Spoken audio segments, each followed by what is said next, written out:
Coming up on August the 12th, the Glenville-Emmons School District will ask voters to approve a more than $24 million building referendum. Good evening. Thanks for being with us. I'm Brock Burgee. And I'm Olivia Pronzinski. That outcome of that vote could determine the future of the Freeborn County District.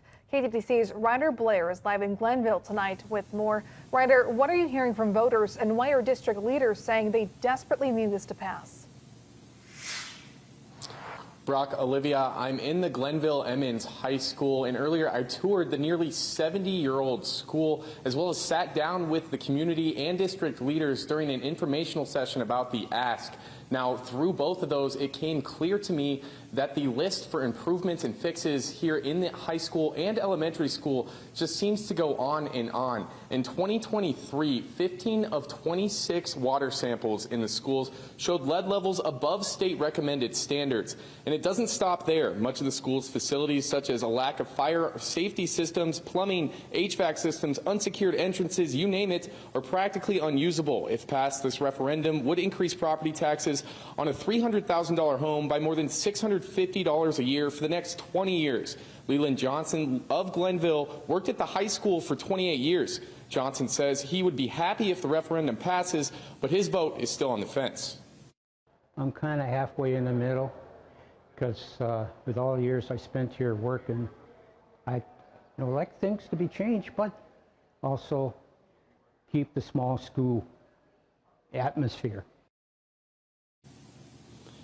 This isn't the first time the district has asked for the community's help. In 2023, a referendum for a new preschool and existing school improvements was shot down by 55% of voters, with nearly half of those no votes coming from voters in Emmons. Emmons voter Kim Gooden says there needs to be some improvements to the schools, but she is concerned the district is asking for too much. There's no doubt that they need to do some things, and when they started revisiting this project, they started out with they were going to do their needs, but the project kept growing, and pretty soon it got into the wants as well.